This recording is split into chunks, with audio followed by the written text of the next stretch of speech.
भाइयों और बहनों, पुरुषोत्तम जी की तारीफ में कुछ भी कहना सूरज को दिया दिखाने वाली बात है।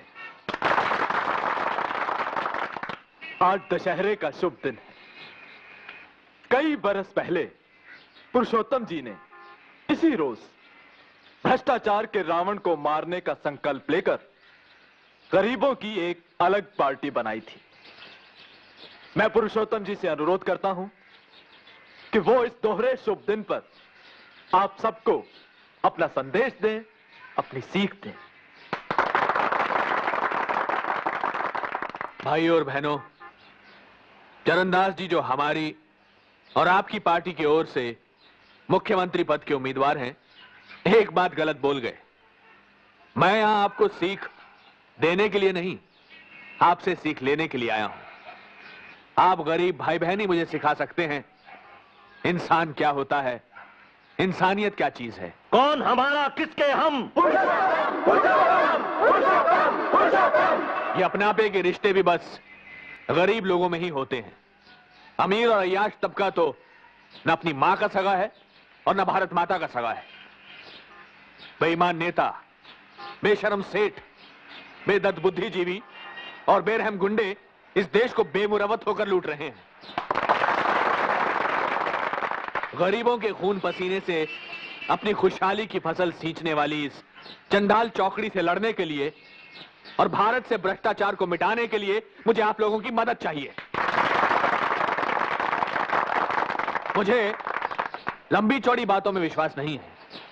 मैं सिर्फ इतना कहता हूं कि चरणदास की सरकार सच्ची और साफ होगी। वो पाप का मुंह काला और पुण्य का बोलबाला कराएगी। पुरुषोत्तम एक आया है। पुरुषोत्तम जी, क्या आप फत्ते दादा जैसे राक्षस को साथ लेकर रामराज कायम कीजिएगा? स्मगलर ये है, खूनी ये है, जहरीली शराब ये बेचता है, चकले ये चलाता है। क्या बकती है, उठाकर बाहर फेंक दो इसे। यारो, रुक जाओ। ये क्या कर रहे हैं आप? हैं? शर्म नहीं आती आप लोगों को माताओं बहनों पर हाथ उठाते हुए?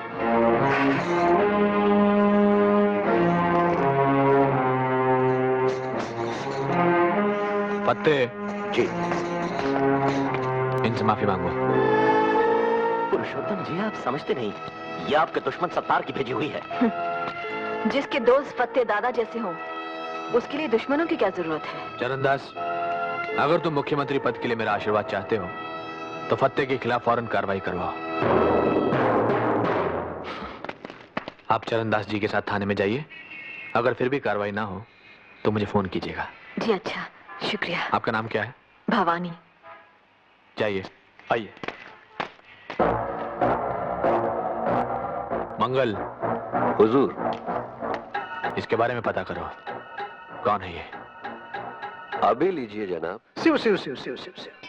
लड़कियां खरीदने बेचने से जेबा से शिव राजनवा आपको रोक रहा है तेजपाल सेठ। हाँ जी, वो इस तरह तो अपना हुस्न मंडी वाला तंदाई चौपट हो जाने वाला है प्रभु। धर्मदास, एसीपी शिवराजन को खत्म करा दो, मगर इस तरह कि शक सत्तार के गिरोह पर जाए। शुक्रिया तेजपाल सेठ, कोरा शुक्रिया प्रभु को पसंद नहीं है। ऐसी बात नहीं है, लीजिए। पूरे 10 लाख की पेटी है। धन्यवाद।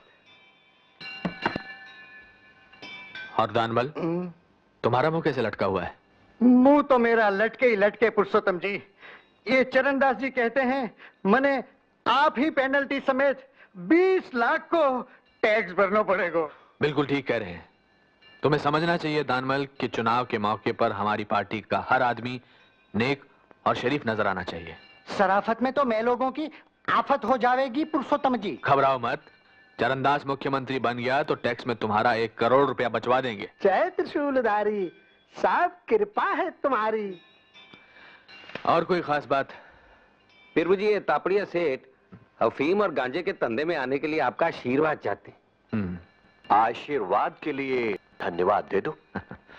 और ये सेठ राधेश्याम है, इनका बेटा कत्ल के केस में फंसा हुआ है और सुनवाई अपने मक्कड़ साहब के कोर्ट में। जहां जज न्यायमूर्ति मक्कड़ हो, वहां अपराधी के साथ कभी अन्याय नहीं होता। जरा राधे श्याम जी को उनके बेटे की जान की कीमत बता दो। हाँ? फकत 1 लाख? फकत 1 करोड़ जी। प्रभु जी की इकाई अब करोड़ से ही शुरू होती है। प्रभु जी, अब तनी नीचे चलकर विश्राम कर लिया जाता। विश्राम करने से पहले जरा ये भी पढ़ लिया जाए प्रभु जी। मुख्तसर सी कहानी आपकी मिस भवानी की। तो भवानी करमवीर गणेश दत्त जी की कर्मठ बिटिया है।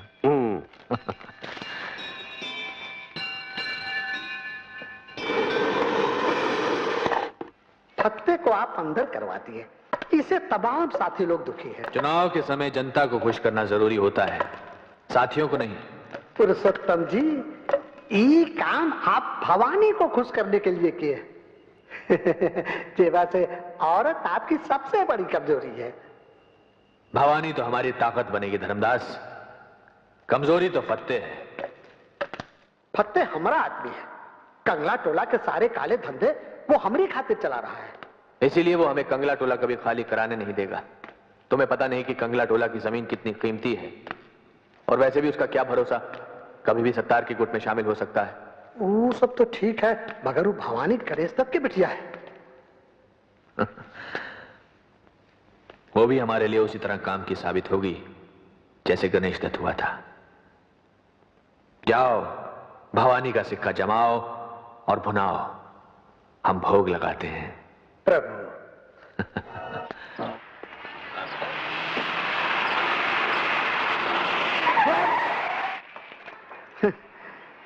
कितना कम है फासला मौत और जिंदगानी के बीच का केशव कुमार। पाल भर गड़िया इधर उधर चली जाती तो जेबा से आप काल के गाल में चले जाते। अब आराम से हमरे संग गड़िया में बैठा जाए और हम जौन प्रसाद लाए हैं सो ग्रहण किया जाए। धर्मदास जी, आप अपनी घूस समेत फौरन चले जाइए। कहीं नखराबाजी में आप ही न चले जाएं दुनिया से।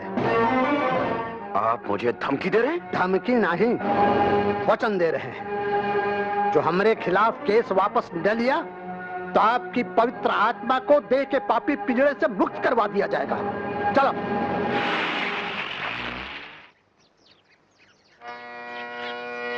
सा रे गा मा पा धा नी सा। भाई वाह गोपाल भैया, तुम खुद तो सारा दिन सारे गा माँ करते रहते हो, अब इसे भी करने लगे हैं? और माँ को अकेला क्यों छोड़ दिया कमरे में? माँ के पास केशव भाई साहब बैठे हैं। हाँ, अब जा करके रट्टा मारो, चलो।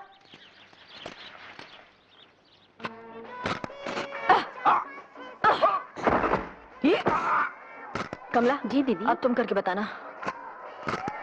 भवानी जी, गोया आप यहाँ औरतों को मर्दों की पिटाई करना सिखाती हैं। सिर्फ सड़क छाप मजनुओं की। महल छाप मजनुओं की नहीं। आप हमारे साथ आइए। चलिए। यहाँ हमने औरतों के लिए डॉक्टरी और कानूनी सलाह देने का इंतजाम किया है। आइए। दर्द देने वाले दवा बंटवाएं तो पुण्य होता है भिक्टरी विनायक, और ना इंसाफी करने वाले कानूनी सलाह दिलवाएं तो और जास्त पुण्य होता है। जो औरतें पहले समाज के हाथों मजबूर थीं, हमने उनके लिए इज्जत से जीने के नए रास्ते खोले हैं। और उन्हें खोलने के वास्ते पैसे किस धर्मात्मा ने दिए हैं? जो इधर में पहले चकला खोले ले थे। इंस्पेक्टर, आपको यहाँ कोई काम है? है ना, सलाम करना है कंगला टोला के नए दादा नई दादी को। देखिए इंस्पेक्टर, हम न यहाँ की कोई दादा है ना दादी, हम तो इन औरतों की सहेली हैं। हम न सिर्फ इन्हें दादाओं से बचाएंगी, बल्कि दादाओं को सलाम करने वाले थानेदारों से भी। वाह वाह, उठ गई दुनिया से राहो रस्म यारी। हाय जी। हाय। आपने कुछ कहा? जी हाँ, कह रहा था क्या आप भी एक मोहरा बन गई हैं किसी की राजनीतिक शतरंज का?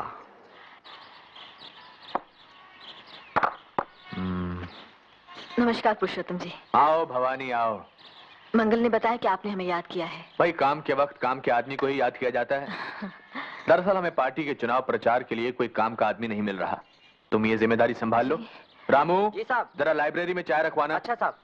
मैंने चरणदास से कहा है कि अगर हमारी पार्टी की सरकार बने तो तुम्हें समाज कल्याण मंत्री बनाए। लेकिन पुरुषोत्तम जी, हम किसी पार्टी या सरकार की नहीं, जनता की सेवा करना चाहते हैं।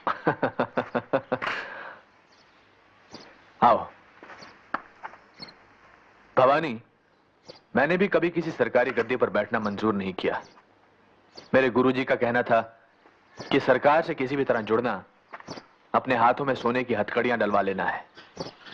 आपके गुरु कौन थे? आपके गुरु करमवीर गणेश दत्त जी। करमवीर गणेश दत्त जी आपके गुरु थे? थे और आज भी हैं।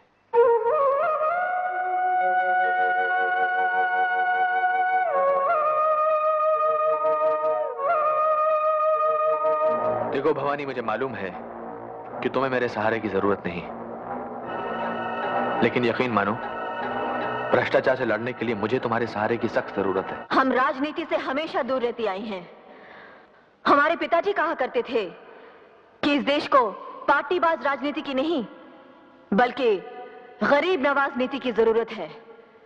पुरुषोत्तम जी की इस मंच से अगर हम बोल रही हैं तो सिर्फ इसलिए कि ये मंच चुनाव लड़ने का नहीं, भ्रष्टाचार से लड़ने का मंच है। भाइयों और बहनों, भ्रष्टाचार को मिटाने के लिए, भारत को फिर से भारत बनाने के लिए पुरुषोत्तम जी के हाथ को मजबूत कीजिए।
भवानी जी, आप क्या हुआ? वो फतेह दादा ने income tax police officer Keshav Kumar का खून कर दिया। फतेह दादा ने? लेकिन वो तो हवालात में बंद है। हम इतना जानते कि खून उसी ने किया। और लाश को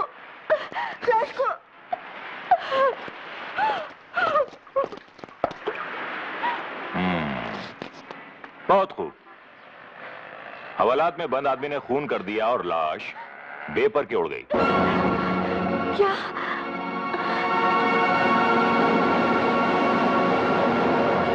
क्या ये सच नहीं है कि एक दिन सुधा ने अपने पति केशव के साथ आपको रंगे हाथों पकड़ा था? बोलिए बोलिए।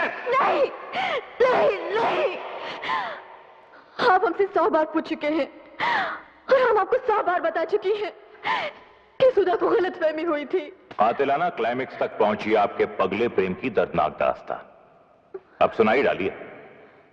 आपका बयान तो कुछ यूं होना चाहिए कि जब मैंने जवानी की दहलीज पर कदम रखा तो पिताजी केशव नाम के एक अनाथ लड़के को घर ले आए। राखी बंधवाकर वो मेरा भाई बन गया। लेकिन इस पवित्र रिश्ते की आड़ में मैंने उससे नाजायज ताल्लुकात कायम कर लिए। 4 महीने पहले मुझसे ऊब कर उसने किसी और से शादी कर ली। जब राखी के दिन वो मुझसे यह कहने आया कि अब वो मुझसे सिर्फ भाई की हैसियत से मिलेगा तो मुझसे बर्दाश्त नहीं हुआ और मैंने उसका खून कर दिया। खून करने के बाद मैंने पूरी ऊंच नीच सोची और एक झूठी कहानी गढ़ी। एक प्राइवेट टैक्सी हायर की, उसकी लाश को टैक्सी में डाला और टैक्सी को डुबो दिया। ये सब झूठ है। प्राइवेट टैक्सी के मालिक और एक बछड़े के बयान से यह साबित होता है कि यह सब सच है। खोल दो इन्हें। सर आप? जोरावर, मुझे तुमसे उम्मीद नहीं थी कि मेरी पार्टी के खास वर्कर को तुम झूठे इल्जाम में टॉर्चर करोगे। सॉरी सर, गलती हो गई, माफ कर दीजिए। माफ तो तुम्हें भवानी करेगी। भवानी, मैं माफी चाहता हूं इस पुलिस ऑफिसर की ओर से, अपनी पार्टी की सरकार की ओर से और खुद अपनी ओर से। एक बहुत खतरनाक अपराधी फत्ते दादा पुलिस की हिरासत से भाग निकला है और नई सरकार के ईमानदार अफसरों तथा नेताओं को उससे जान का खतरा है।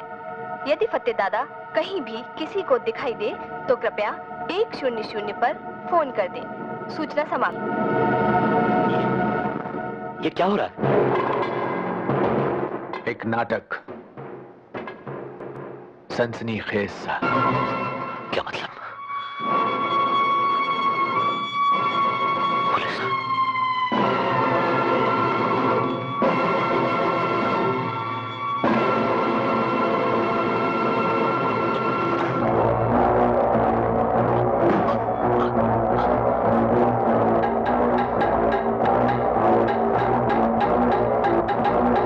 सुनो फत्ते, दिलेर फत्ते मौत को पीठ दिखाए ये अच्छा नहीं लगता।